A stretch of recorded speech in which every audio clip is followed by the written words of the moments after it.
And hi, everybody. Thank you for joining us for the Basic Steps to Starting a Business webinar. My name is Christopher Garcia, and I'm the Business Development Specialist at the SBDC at UNM Valencia Campus Workforce Training Center. We created this webinar off of a great document on our website called The Basic Steps to Starting a Business. My contact information is on this slide. Feel free to use it. And I want to tell you, I'm going to send you a follow-up email with the slideshow, but I have one ready now. Let me bring it into view. And you should be seeing it now. Let me chat over to everybody on the call right now the link, and you could view it online until I send it out.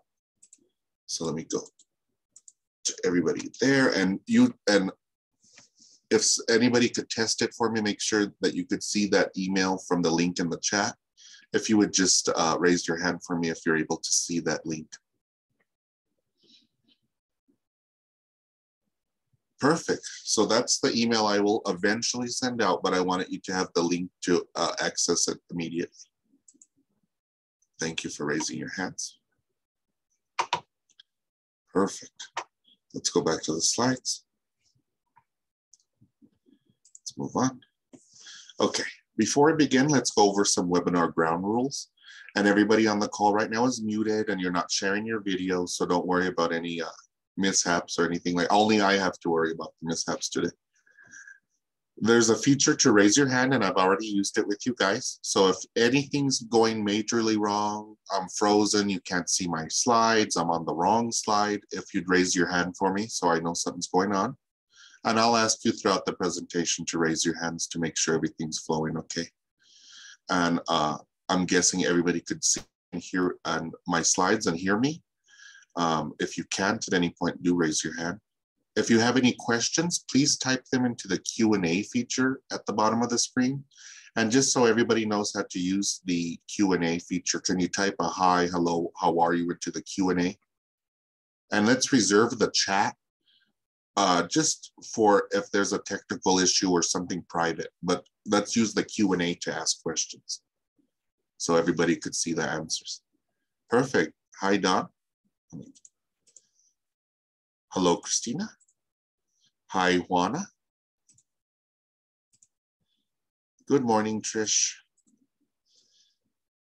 Hi, Philip, and that's hi to everybody. Angel says hi. Hi, Angel. And Stephanie says, thank you in advance for your assistance. Well, thank you for joining us today. So I'm very confident that everybody on the call right now knows how to use the Q&A. So I don't have to worry about any of you today. And each slide is numbered, so if you want to revisit a slide after the presentation, you just give me the slide number and I'll be able to go back to it for you. And here's a graphic of our center locations throughout New Mexico. The mission of the SBDC is to build skilled entrepreneurs and strong businesses by offering no-cost confidential business consulting and lower no-cost training events like this one. And I'm going to tell you a little bit more about the SBDC in the next few slides. But I want you to look at the bottom of the slide and you notice that there's a disclaimer from the Small Business Administration, or the SBA. We are funded in part by the Small Business Administration and the state of New Mexico. This slide includes 3 topics for upcoming trainings. Basic steps, of course, this one. QuickBooks Online will offer that again in June, and we offer cybersecurity throughout the year. And if you want to sign up for any of our webinars or workshops, please visit our website. Centers throughout New Mexico oftentimes have specific webinars or workshops just for their centers. So if you're interested in any of those, make sure you're looking at all of our workshops or webinars. And here's the agenda for today's training. I'm going to tell you more about the SBDC, talk to you about our pre and post surveys for the training, get into the basic steps, which is why we all came, and to review and demonstrate our excellent research tools. And then I'll take questions. I usually leave about 15 minutes at the end of the webinar to answer the Q&A. And then if we have time, I'll allow people to speak if they'd like to ask a question. Perfect.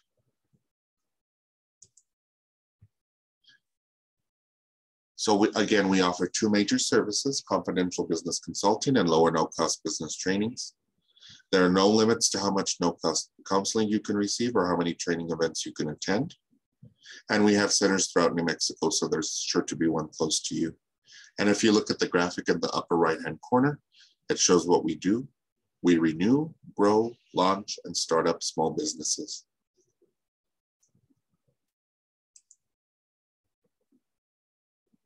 This slide shows what we expect from our clients. My fellow business advisors and center directors want you to succeed, so you'll be assigned homework or further research. So please do the work necessary to succeed.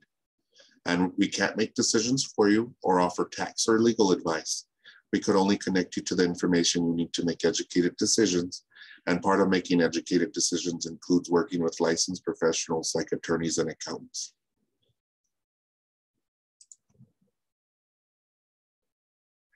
Next, I want to remind you about important surveys we send out as part of attending these trainings.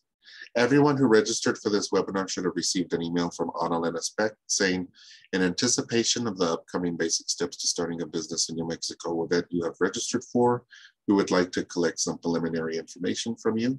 And with this information in hand, we can better tailor the course material to fit your needs. I just want to show, by a show of hands, how many of you received that email?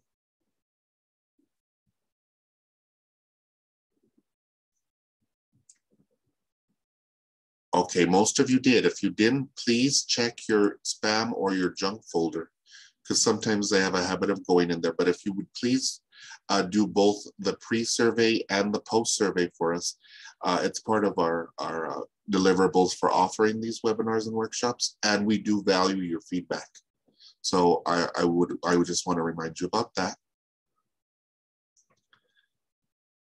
Okay, I went too far.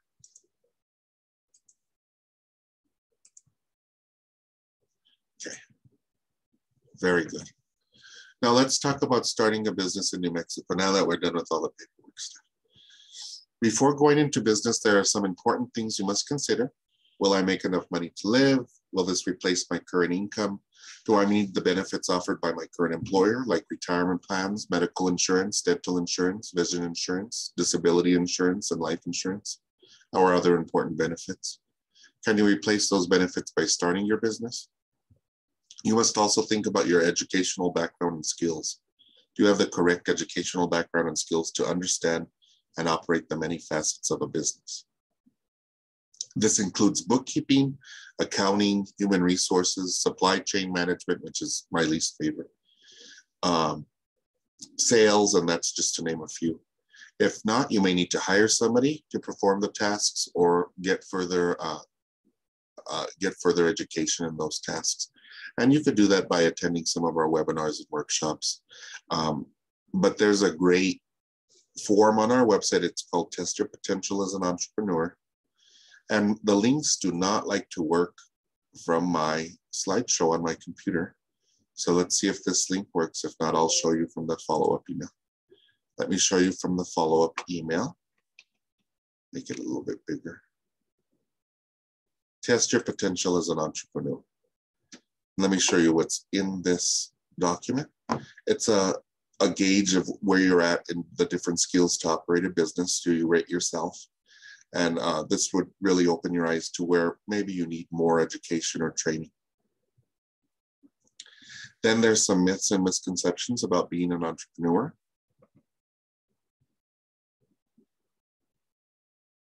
There's ideas for identifying identifying startup ideas.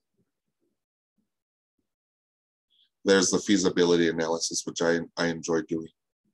It's a lot of research. I enjoy the research, and I'll show you some research tools later.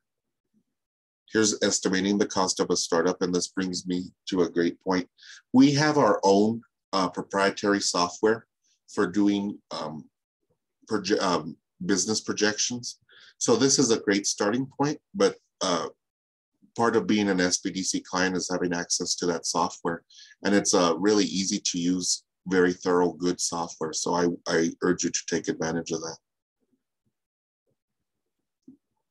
Estimated business operating costs, recap of costs, and then of course the document on which this webinar is based, basic steps to starting a business, And then it has a backside. We go through all 13 steps, and the backside has a contact information for different government entities you may need to contact. Then there's a business plan outline. In that follow-up email, I've included the business plan that I like to use. It's a 21-page fill in the blank. Don't be daunted by it because it has so many pages, because it's a fill in the blank document. And this gives you the questions that need to be answered. And this is a great starting point for anybody wanting to start a business. Let's go back to our slides. Now we're in step 1. Let's go through the steps one by one. These slides will be emailed to you, and you have access to them through that link. Let me chat out that link again, just in case anybody joined a little later. So the link is in the chat, and it takes you to that web page of the email that I will send out with all the links that I'm going to speak about today. So step 1 is defining the business. This is the who, what, when, where, why, and how. And these questions are answered in a business plan. And if you need a business loan, you must provide a business plan to a lender, along with usually at least 1 or 2 years of financial projections. Many centers use a fill-in-the-blank template, and I put that in that follow-up email. But there are many options for creating a business plan. There's online software like LivePlan. SBA.gov has a great training with worksheets. And there's more tools available at nmsbdc.org. I also want to point you towards the New Mexico Economic Department one-stop website for starting a business. That's gonm.biz. And this website is a partnership between New Mexico agencies that you have to contact when starting a business. It's pretty neat. I showed you the basic steps document. Let's see if gonm.biz works. But before we go to gonm.biz, I want to show you the business plan that I've included. It's under SBDC at UNM Valencia Business Plan Template. And it's a Word document. And it's fill in the blank. And it goes in, this is a very comprehensive business plan, and it goes into everything a lender wants to know about a new business. And then at the very last page is a list of things that you need to provide to the lender. Perfect. Let's see if gonm.biz works on my slideshow.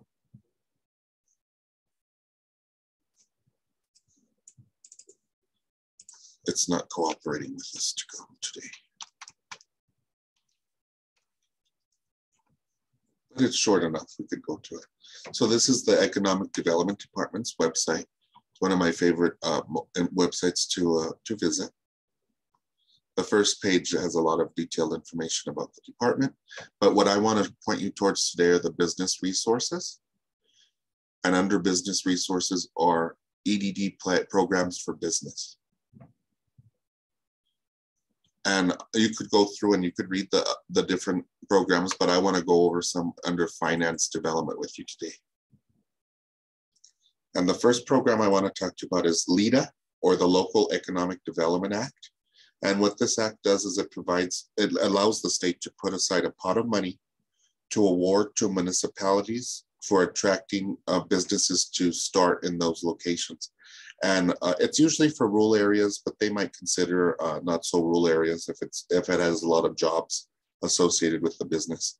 And the types of businesses that they want to attract are industries for the manufacturing, processing, or assembling of agriculture or manufactured products, a commercial enterprise for storing, warehousing, distributing, or selling products of agriculture, mining, or having been manufactured, and economic-based employers, which are defined as employers that get assistance from the Job Training Incentive Program. But what those are, economic-based employers are employers that, or businesses that get most of their money from outside of New Mexico. And they tend to be like the first two, manufacturing or warehousing type businesses. Non-qualifying entities, an enterprise for the sale and good of commodities at retail or for distribution to the public, electricity, gas, water, telephone, and other services commonly classified as public utilities, and businesses in which all or part of the activities of the business involve the supplying of services to the general public or to governmental agencies. So retail and service are pretty much out of the picture, but if you're in a really rural area, contact the department, the Economic Development Department, because they may consider your business, especially if it's in a really economically underserved area that could really use maybe 5-6 jobs. And again, the goal of this program is job creation. And the contact person for this at the Economic Development Department is Mark Roper. So if you need any information, you contact Mark Roper. But you could also, I've worked with people for LEDA, and I could help you out with the application of it, of course. Let me see, I think I went too far, or I went backwards. Perfect, let me go back to the website. And now let me talk to you about the Collateral Assistance Program. So a lot of people on the call right now might want to take out a business loan to start their small business, but when they go to a lender, they might not have the collateral they need for that loan. Then this program helps those small business people really get the loan that they need. And it has a lot less strict qualifications than the LEDA program. Most small businesses will qualify, and the contact person for that is Johanna Nelson. And then the last program for small business I wanted to go over with you from the website are opportunity zones. And what opportunity zones are, they're zones designated as economically underserved areas in New Mexico. And what happens in those areas is if you want to start a business in that area and you maybe can't get a loan, don't want to get a loan, maybe you want to get capital investment from investors. Investors can defer the payment of their capital gains taxes if they invest them in an opportunity fund. And in turn, opportunity funds have to invest in businesses in opportunity zones. So if you wanted to start a business in one of these orange areas and you wanted to get capital from an opportunity fund to purchase property or construct a building, it's possible. You'd have to pitch your idea to an investment fund, and there's not a really good list of all the opportunity funds. Let me see if I could find one.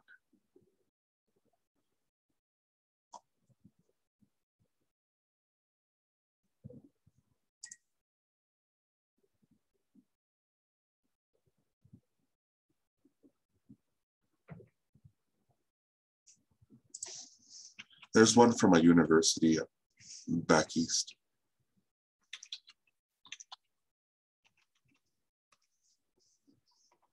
I would have already gone there, so it should be purple. Yes, this is the one that I found that's most helpful. So it lists the different opportunity funds, what their investment focuses are, and where their geographic focus is. And if we go to geographic focus in New Mexico, I don't think we'll find very many. So you might have to look for those opportunity funds that invest all over the nation. But we do have two that look like they're investing here right now. So let me chat this over to everybody. The website to find opportunity zones, or opportunity funds rather, if you want to make an investment in an opportunity zone. And those are the programs I like to cover from the department, the Economic Development Department. They have the funded program for infrastructure, economic community development projects. But the ones I went over with you are probably the most helpful to you as a new business owner. Perfect, let's go on.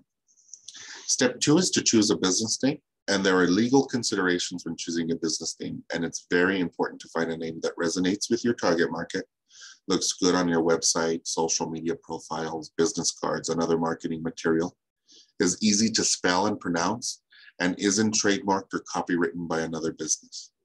Let me give you a good example of that. There was a restaurant in Albuquerque called Dee's Cheesecake Factory. And if you grew up in Albuquerque like I did, it was one of your favorite places for lunch or a sweet treat. The owners of Dee's Cheesecake Factory started the business after World War II and trademarked the name in the state of New Mexico. Fast forward to about 2010, there's a national chain called The Cheesecake Factory that wants to do business in New Mexico, but couldn't operate a restaurant with Cheesecake Factory in the name because the savvy business owners at these reserved the business name in the state of New Mexico.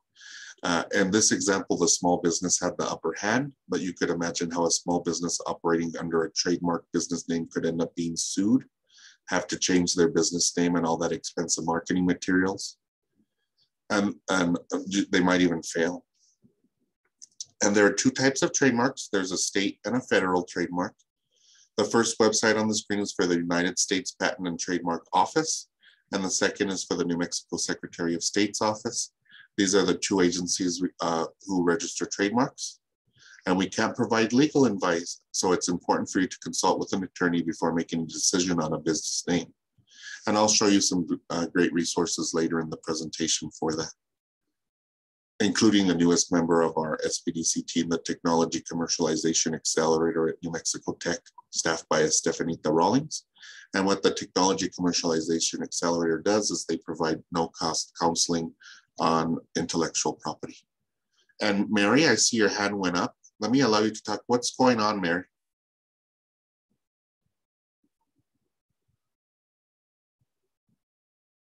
You're on mute. Okay. It might have been a false hand.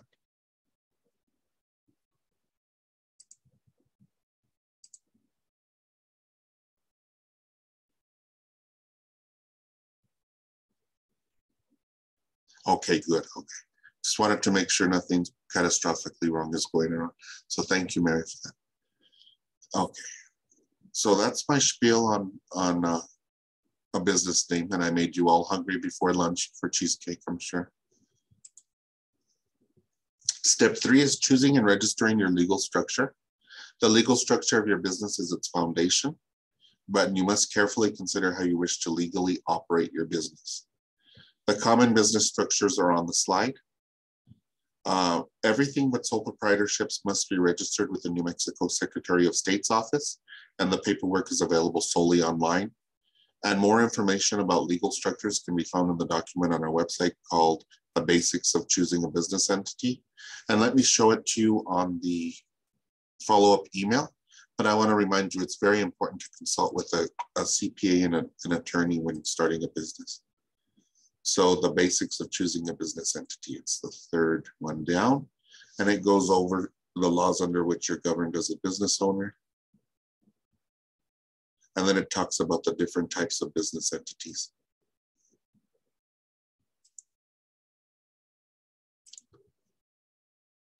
I also put a little sneaky link right here. The B in the slide shows a link.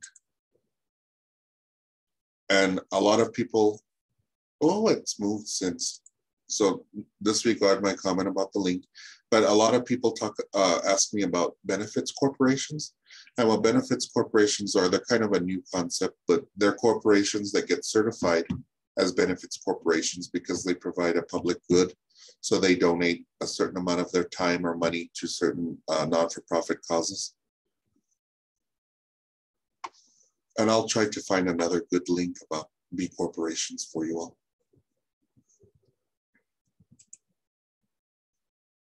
Okay, now that we're having fun with paperwork, let's talk about step 4, obtaining your federal employer identification number. This is the unique identification number issued to your business by the IRS and is used on all federal filings. If you're a sole proprietor, your social security number is commonly used instead of an EIN. But remember, the EIN number is just as important as a social security number, and it should be protected as such. There's actually more fraud that happens with EIN numbers than with social security numbers. And obtaining your EIN number is a good idea whether you're or not you're a small sole proprietor, because you're going to need it to open a bank account in the business name. So it's one of those must things you must do. You get it from the IRS website. I noticed with other people that come into my office that they've typed in EIN number into Google. A lot of for-profit businesses offer to help you get your EIN number and will gladly take your money. But the legitimate link to do it yourself is an irs.gov link. So keep that in mind. It's a step-by-step questionnaire, and you get your EIN number immediately and for free. If you wanted to start a corporation or a LLC, you'll pay $50 for that, by the way.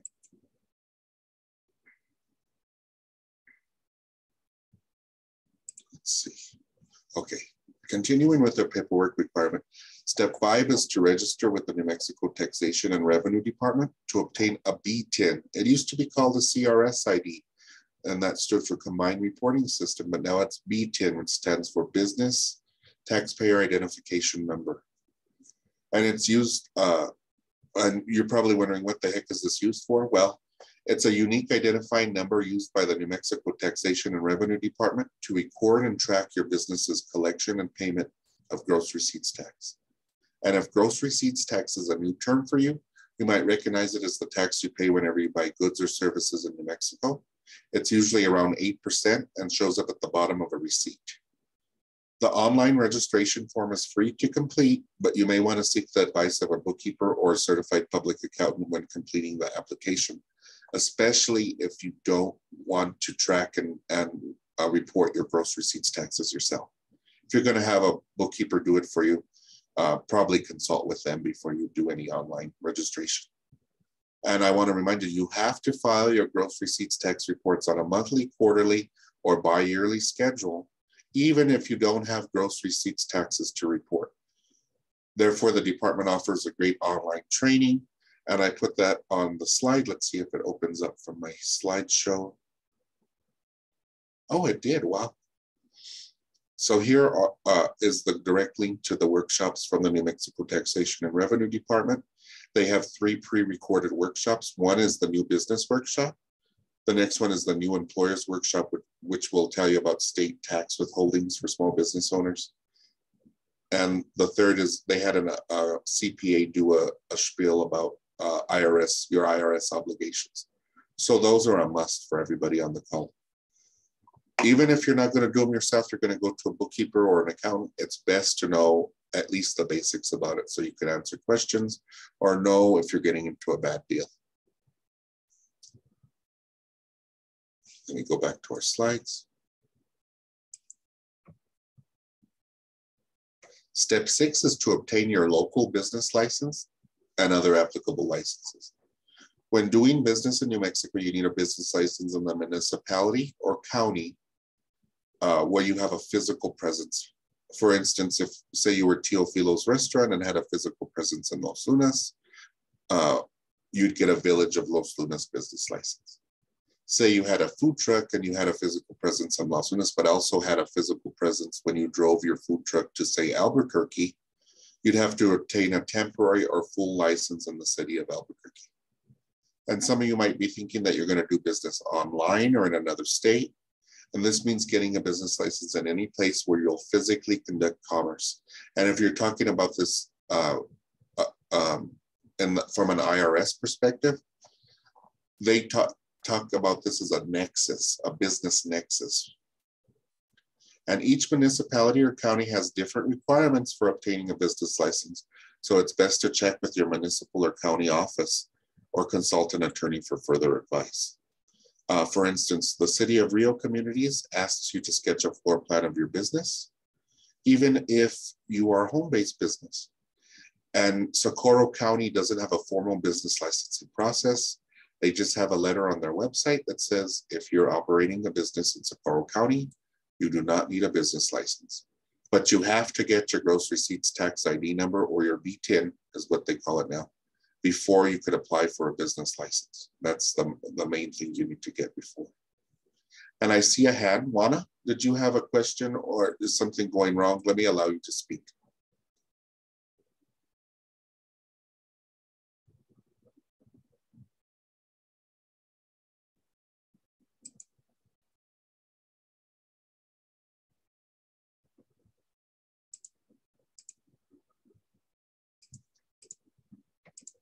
Okay, maybe that was a false hand. Make sure if you could all see and hear me okay and everything's going well, can you raise your hand for me? Okay, very good. Thank you. I appreciate that. Okay. Oh, I was frozen for a bit. Okay, if you missed anything, put it into the Q&A, and I'll be happy to address that at the end of our presentation. Perfect. Step 7 is to report new hires to the New Mexico directory. And the link to the directory is on the slide, but this brings up human resource considerations. Human resources is a very important part of any business and comes with many legal and accounting considerations. You can always contact an accountant or an attorney for specific information, but I included links to 2 good resources for learning more about employment procedures and laws. Our partners at Comply Right, and let full disclosure, Comply Right is a sponsor of the America's Small Business Development Conference.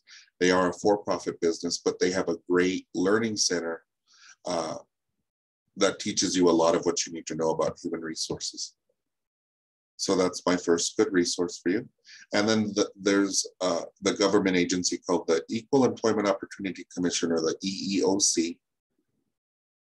And they have a part of their website just for small business owners. And if you discriminate against somebody because of the protected classes, race, creed, color, national origin, sometimes sexual orientation, pregnancy, that's to name a few, the EEOC will investigate you. So it's best to know what the EEOC expects of you before anything happens. So those are my 2 best resources for you. And again, report your new hires to that website on the top of the slide. Keeping with the HR trend, step 8 is if you have employees, you may need to complete Form ES 802. And this is a requirement from the New Mexico Department of Workforce Solutions or Connections. And the Department of Workforce Solutions has many services, tax credits, and learning opportunities for small business owners. So I included their outreach website on the slide. Some common services that the Department of Workforce Solutions offers are job postings, that's the big one, pre-employment screenings like typing tests, and in some cases they provide space to conduct interviews. And let me try to open the link for the Department of Workforce Solutions outreach page, business outreach page. There it is. This is what it looks like. And they go into what you need to know about unemployment insurance. And let me tell you, you do need to know about unemployment insurance. You could read the employer handbook. I suggest that, especially if you're going to be an employer. This is the information you need before you start a new business. They also have internship opportunities, apprenticeship opportunities. They actually work with YDI, and they bring in summer at-risk youth, and they will pay for you to employ them. They'll pay their wages for you. In turn, you teach them job skills. So that's a great program they offer. They have a job description writer, which is really great. And they have hiring incentives. So say you wanted to hire somebody for your business. Maybe you manufacture, I don't know, aircraft parts. This person might have a checkered past. They might have a felony in their past. You're afraid I don't know, something might be stolen. They have bonds that make it easy, that put you at a peace of mind for hiring somebody with a felony in their past. And then they have the work opportunity tax credits, which mainly give you an incentive to not pay so much state withholding if you hire, say, a veteran. That lets you find a list of candidates that meet your qualifications, talks to you about wage and hour, child labor, and then they have an FAQ page. It's one of the best, most comprehensive resources I've found.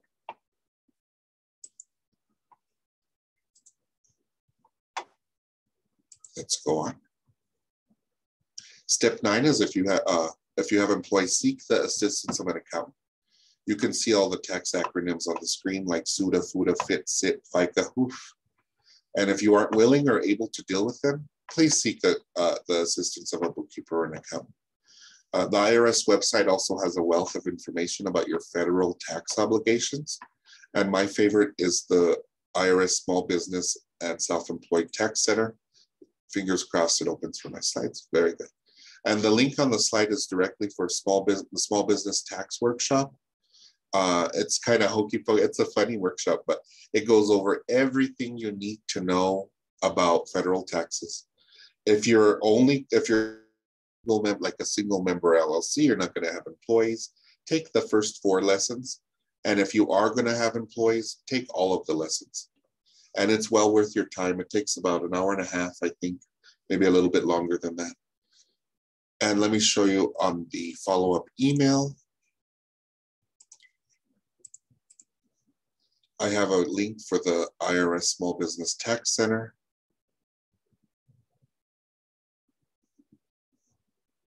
Self-Employed Individuals Tax Center right here. And if you want more information about any of your federal obligations as far as being a business owner, this is your first place to look. If you want more information about employer identification numbers or EINs, they have them right here. More about business taxes. And if you need a form, say you have a 1099 contractor, don't pay for a 1099 form.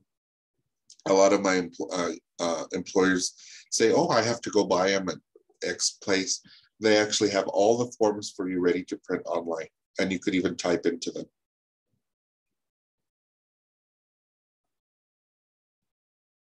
And if you need to make your quarterly, but you will have to make quarterly estimated payments on the income you receive from your business. If you want more information about that, look here.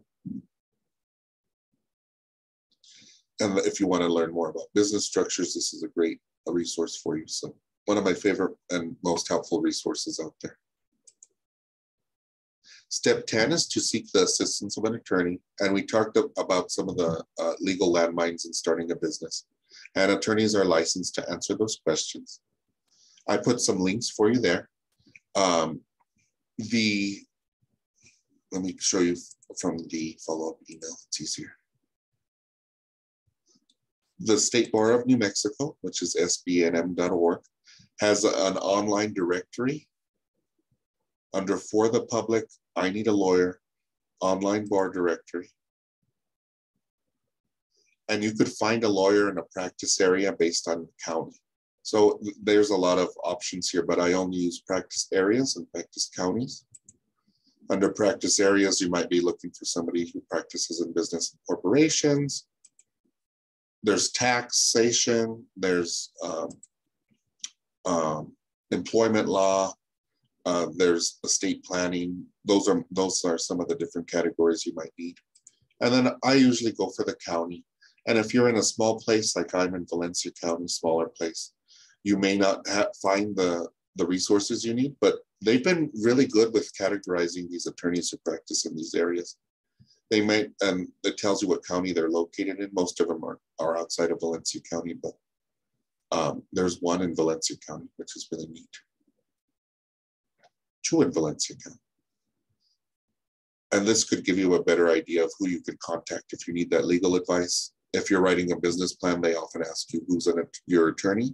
And if you don't have an attorney, at least know who you're going to go to if you need one. So let me click on one at random. And then you could go in here and you could see more about them, their practice areas, blah, blah, blah, phone number, whatnot. Another great resource I recently found out about is if you go to UNM Law School, and I'll chat this link to everybody.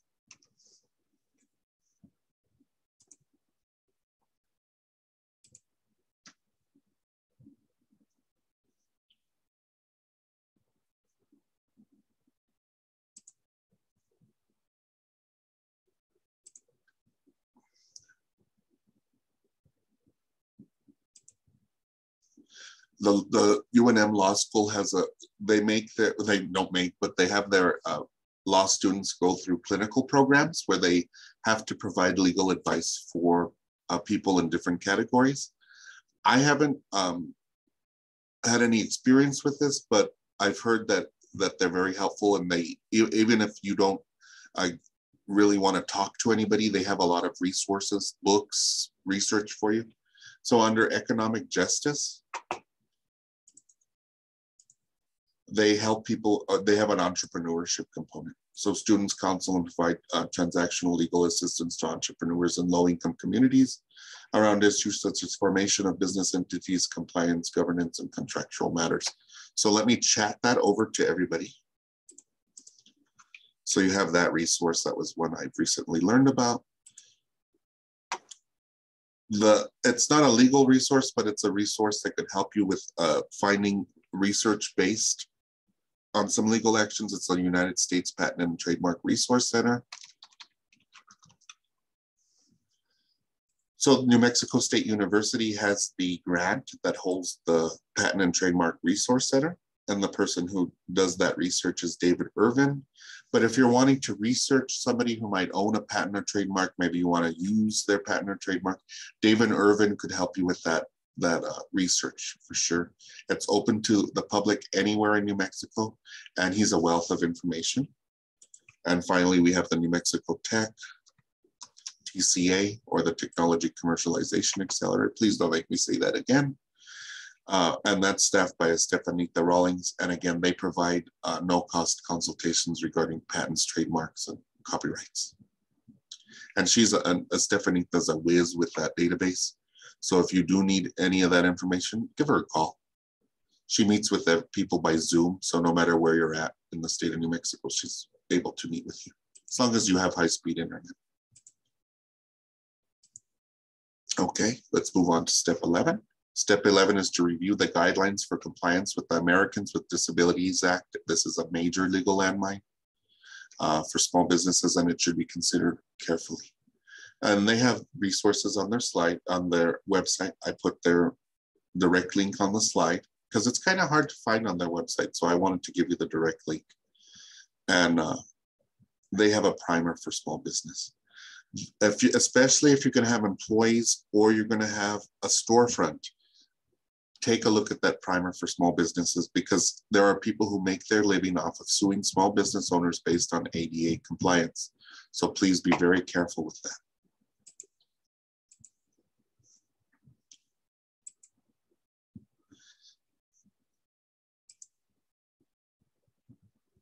And step 12 is to establish a business bank account. It's best practice to keep your personal and business finances separate, and this makes your bookkeeping process easier and will help you if your business ever experiences an audit. The Federal Deposit Insurance Corporation, or FDIC, has a great learning module for small business owners called FDIC Money Smart for Small Business, and I want to show you that. It's totally free. It was kind of a nice a thing they made the banks do during the bailout in 2008, and they provided you with all this great information. I've presented some of these before. It's my plan to eventually have our SBDC present the different modules in person or online, but if you want the information, I included the link for you there. They have the instructor guide, participant guide, and PowerPoint slides, and they also offer these nationwide if you sign up for their mailing list. But that's one of the most helpful. That's probably my third favorite resource in this whole presentation. Very thorough information in there. And our final step, step 13, is to have adequate business insurance coverage. And this slide shows the common types of business insurance, but I recommend you research your options with an independent insurance broker. Oftentimes, independent insurance brokers sell insurance from many different companies and tend to be less biased when you're buying insurance from them. They also tend to be small business owners. You could learn more about small business insurance by visiting the link on the slide. It's for the Hitchcock's Insurance Company's blog, and Hitchcock's is a sponsor of the American Small Business Development Center conferences. But they are a for-profit business, but they have excellent. Let me open it up from the slideshow, from the follow-up email. And it should be the last one. They have a page just for the Small Business Development Center and our clients, and it goes over a lot of information you need to know before you buy small business insurance. Especially these videos are very helpful to you. There are a lot of components to small business insurance, so make sure you educate yourself on it and you're only getting what you can afford and what you need. Take a look at that. And again, Hitchcock's is one of the largest small business insurers in the nation.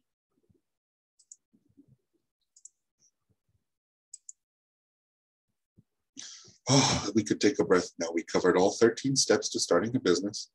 And now I want to share with you some research tools that we use to gain insight into industry analyses, market research, demographics, and traffic counts. And these data tools are very, very important to the success of your business because they help you fill in your business plan, make informed decisions, and plan for the future of your business. Your business is a big investment, so treat it as such. The first link is a great 30-minute webinar from the SBA's website on how to write a business plan. I took this learning module as part of my professional development. And of course, it doesn't want to work from the link on the slide. Let me try showing it to you from here.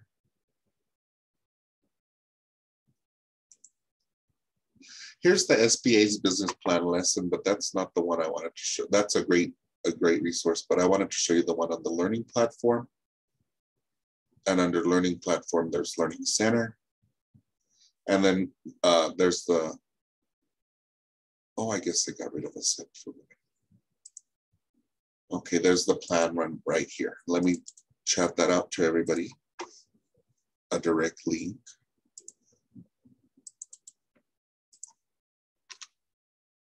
And I took this how to plan a business as part of my professional development. It's one of the best resources I found out there. And even if you don't use the business plan that they recommend in there, it's everything you need to know. It's like sitting down with me for an hour, but you sit down with the Small Business Administration for 30 minutes. So let's go back to the slides. The next resource is bplans.com. And what bplans.com is they're by Palo Alto Software. And Palo Alto Software, LifePlan, they are a sponsor of the America's Small Business Development Center Conference. Full disclosure, they are a for-profit business. But in the old days, bplans used to offer all their sample plans on a CD-ROM for about $300. And now they are all free on their website. So if you need inspiration when writing a business plan, want to see what a finished business plan looks like, in one of the industries available to you, take advantage of that. Let me close some of this stuff.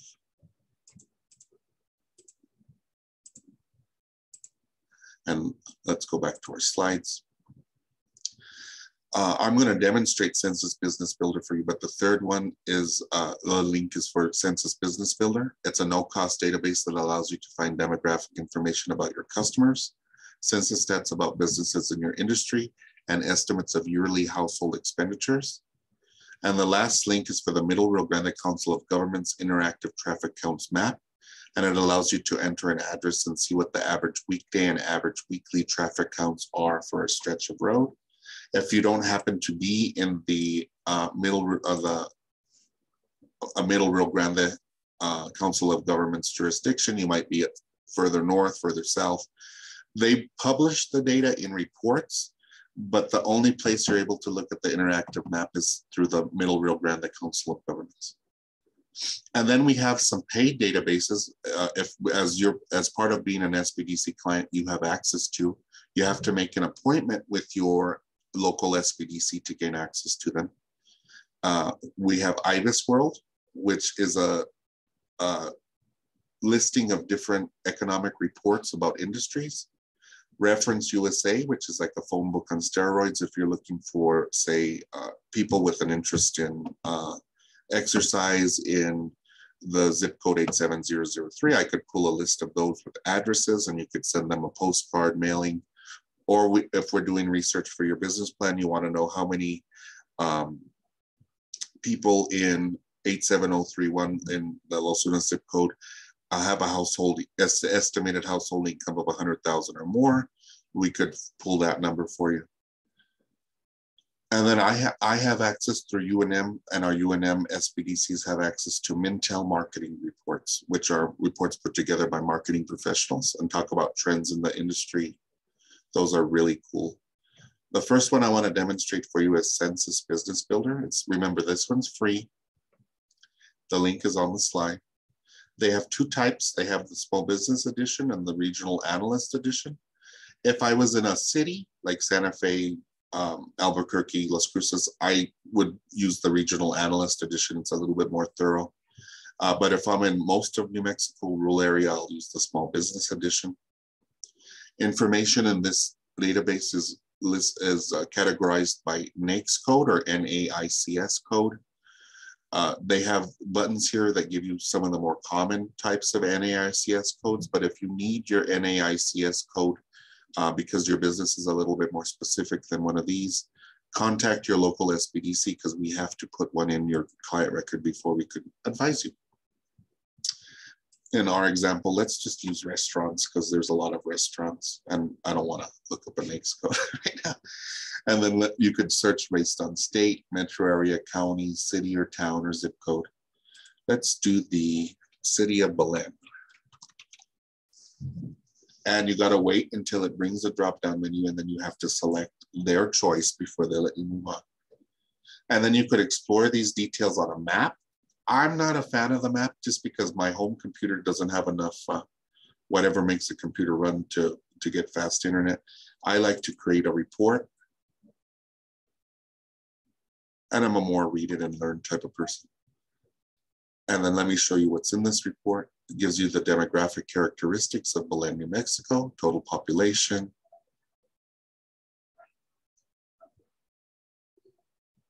Those are great things to know if you're wanting to open up a business in that area. Gives you some socioeconomic characteristics. So the median household income, and I think the last survey is from 2019, was 36,601. And if you're going to start a retail or food establishment, I always recommend going into a place with the median household income at or above the national average. That's not to say it won't work in a place with a lower household income. It's just setting yourself up for your best opportunity. And then it gives you some more socioeconomic characteristics. Here's the housing characteristics. This is important for my tradespeople on the call.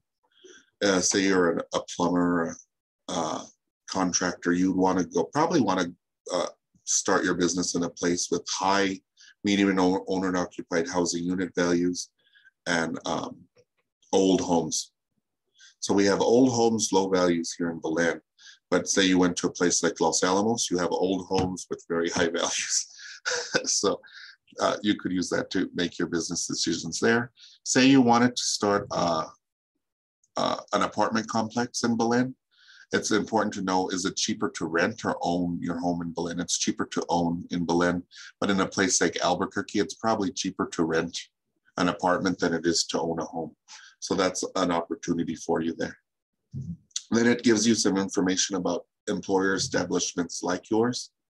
So the total annual payroll of employees in the restaurant sector, average revenue per employer, average revenue per employee. Oh, I'm sorry.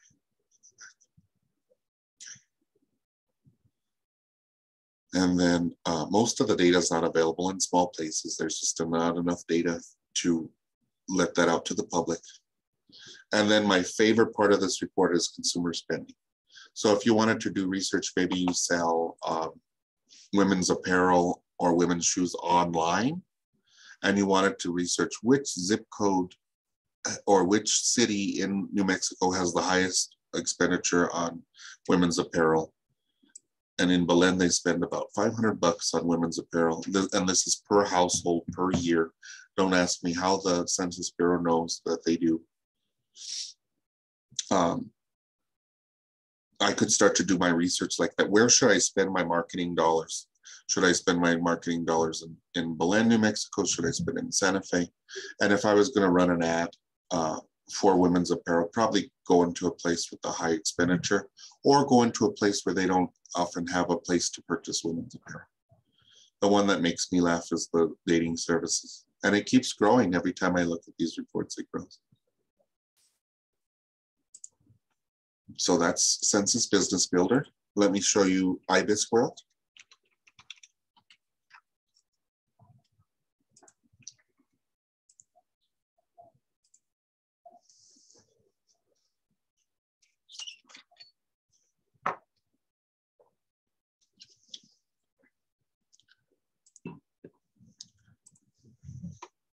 And the hardest part is logging in.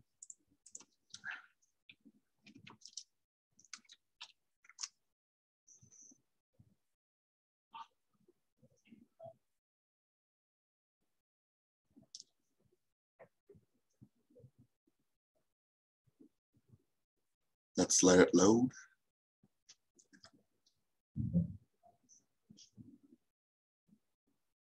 Okay, perfect. So does anybody, if anybody on the line has a suggestion for an industry to look up, put it in the chat. And the first person to give me an industry, that's the industry I'll look up.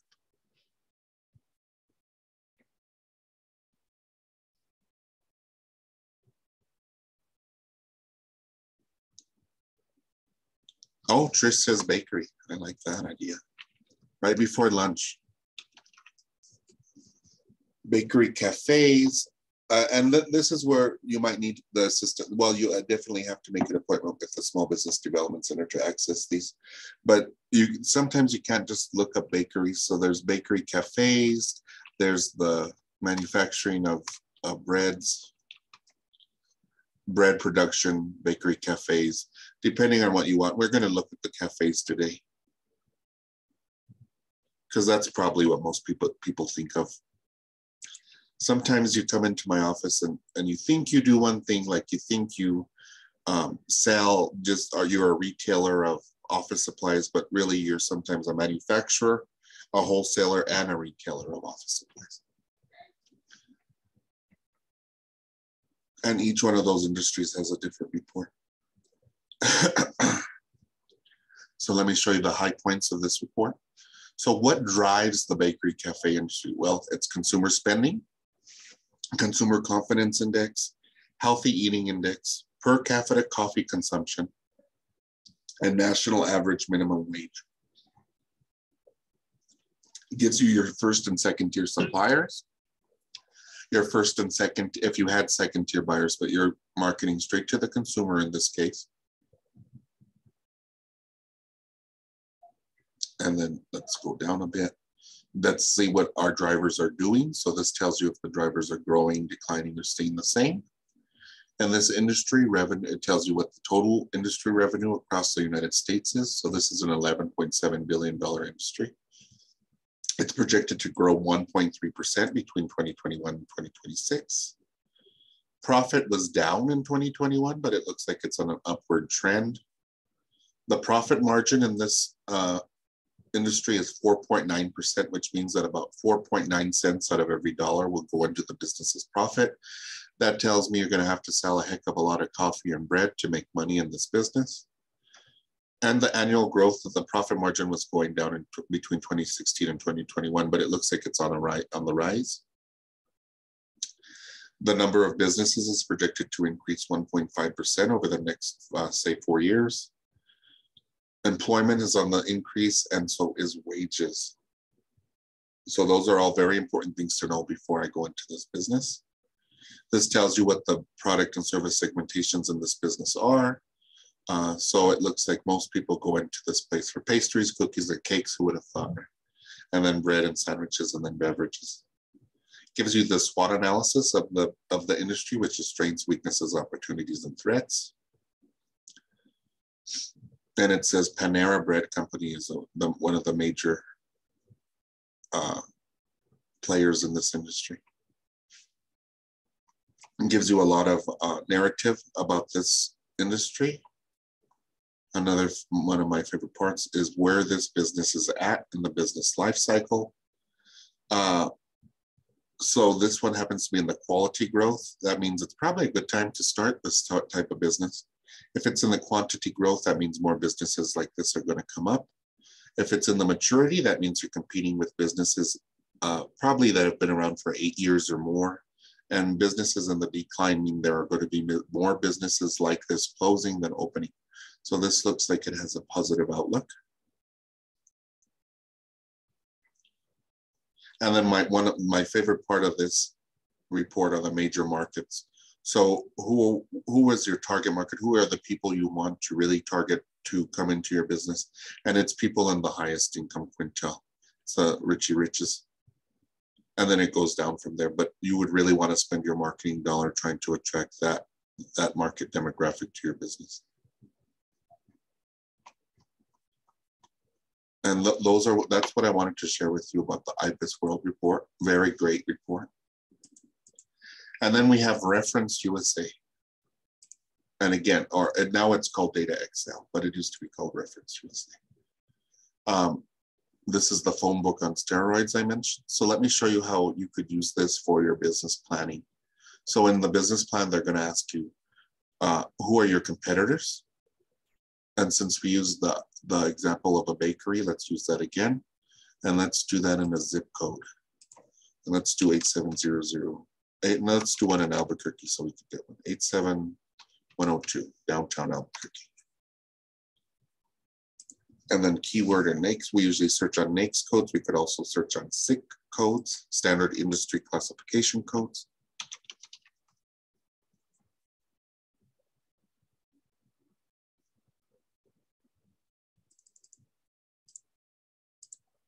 I didn't like the options there.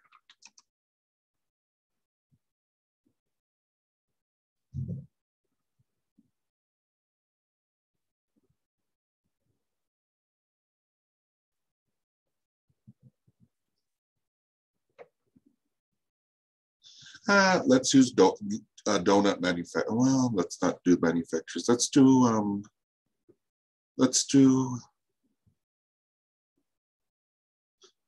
this is where it gets complicated. Are you a manufacturer? Are you a retailer? Are you a service provider? Let's do cookie shops.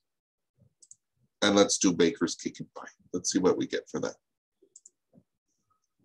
Let's, instead of zip code, let's do the city of Albuquerque.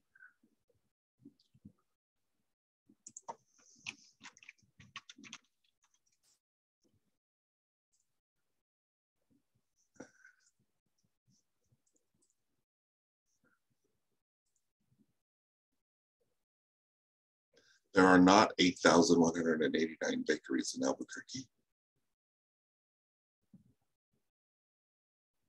And it didn't get my city or state in there.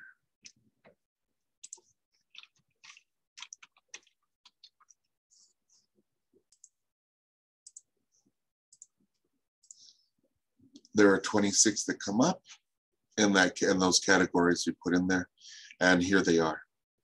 So that you could start to see, oh, this is my competition, Menchicia. That's a fun one. And then if you wanted to, you could put them on a map. And we could see, where are these bakeries located? Where could there be a place to put a bakery that might be to our advantage? And look, these bakeries are all around, probably the east and west side of town. There's not really anything right in the middle. That, or look, Barreras doesn't have anything. So that might be an opportunity for somebody wanting to start a bakery. Let me show you how it could help you with your business on the business end.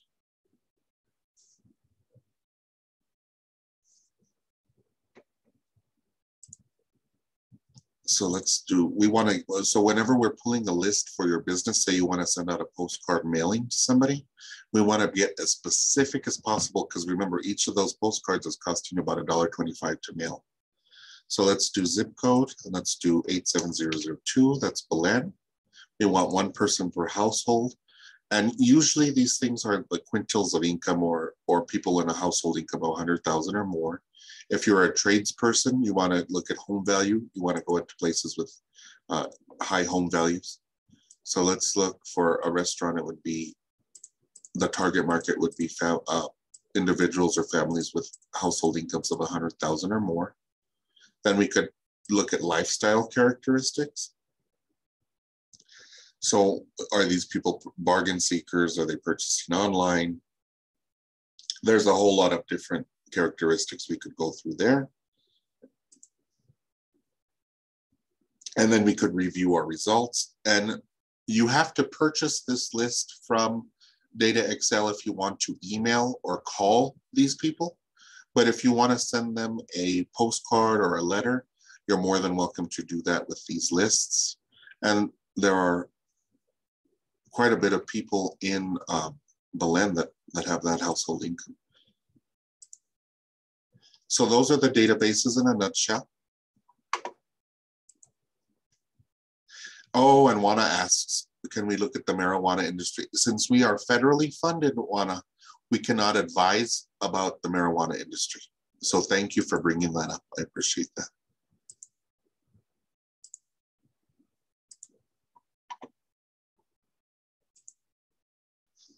Let's bring back the slideshow.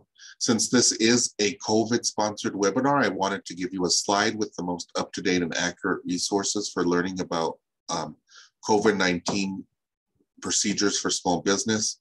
This is that slide. I'll keep it there for you. And now that we talked about how we could help you, this is how you could help the SBDC. And as part of offering our services, we need your help to ensure we're around for many more years to come. So we ask that you participate in our surveys, report economic impacts because of our assistance to your local center, and write a letter of support to your local legislators about your experience with the SBDC. All of your information is kept confidential and it's only reported in aggregate to our funders, the state of New Mexico, and the Small Business Administration. This slide provides contact information for SBDC programs PTAC, IBA, and the TCA. The Procurement Technical Assistance Center, or PTAC, is a government-funded program providing assistance to small businesses who want to sell their goods or services to the government, educational institutions, or tribal entities. The International Business Accelerator is a one-stop shop of resources for New Mexican businesses and individuals wishing to introduce their product or service into the global market. And the New Mexico Technology Commercialization Accelerator offers no-cost confidential counseling regarding intellectual property. So those are some great resources for you. This slide continues the list of small business resource partners sponsored by the Small Business Administration. That includes SCORE, or the Service Corps of Retired Executives, WEST, or the Women's Business Center Program, and VBOC, or the Veterans Business Outreach Center. And last but not least, here's the contact information for your small business support team. We are funded by the SBA, and many people ask about Small Business Administration loans. So I put a link to the resource guide, but that resource guide has not been working for me. Let me try to find it for you guys if it's working at the NMSBA district office.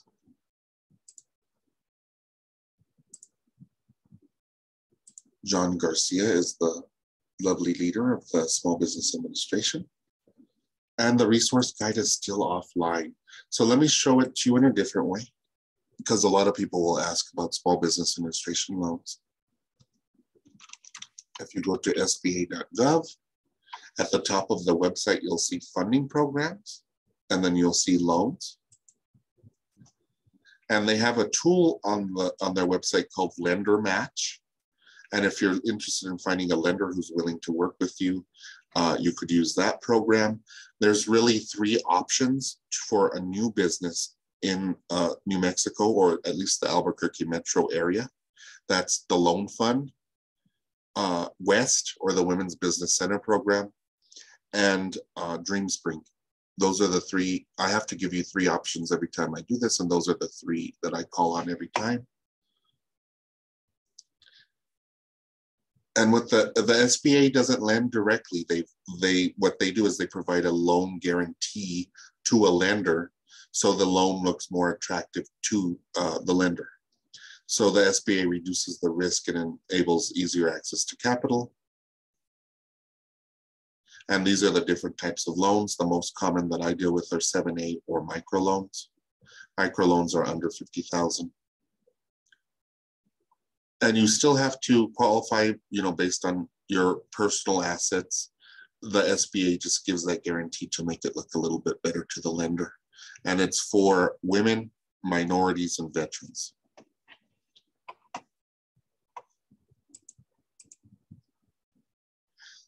Okay, this concludes the slideshow. So I'll take questions from everybody now. And I want to, again, thank you for spending time with me. So if you have a question, remember, put it in the Q&A. And since we have ample time today, I finished 5 minutes under. So if you have any questions, you can raise your hand and I'm happy to speak with you.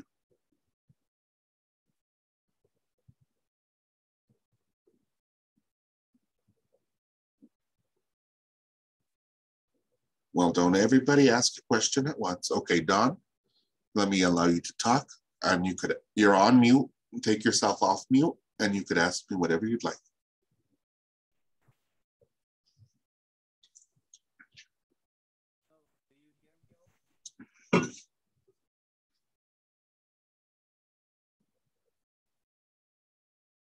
Don?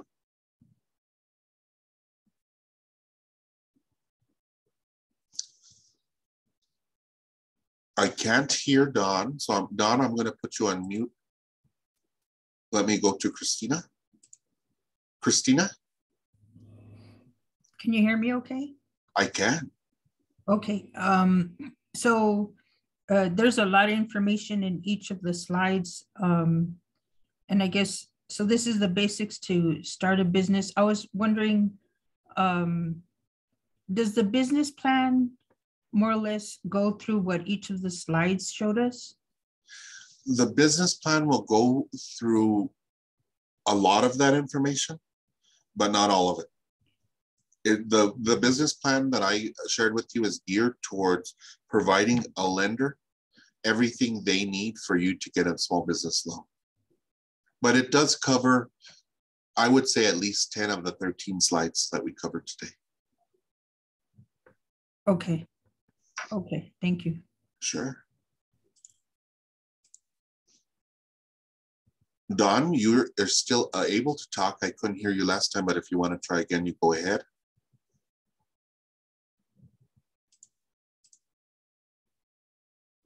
While we wait for Don, let me go to Denise. Denise, you have the ability to talk. Hi, I joined late. Do we have access to this slideshow after this? Yes, so I chatted out a link for the, are you seeing this view as a web page, basic steps for starting a business in New Mexico that I'm sharing? Yes. Let me chat out this link to this. This is the email I will send out to everybody, but I like to give you access to it right away because I know there are a lot of eager individuals. So let me chat that out. And you could open up that follow-up email online. Thank you. And the slides are in that link under webinar slides. They're a PDF. So that answers your question, Awana. You could look for those in that follow-up link. Thank you. No problem. Thank you. Don says he's going to email me, so you go right ahead, Don. I'm happy to answer your email.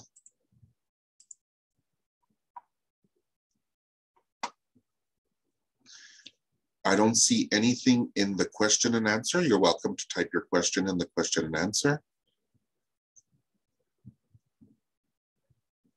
Or raise your hand and you're welcome to speak.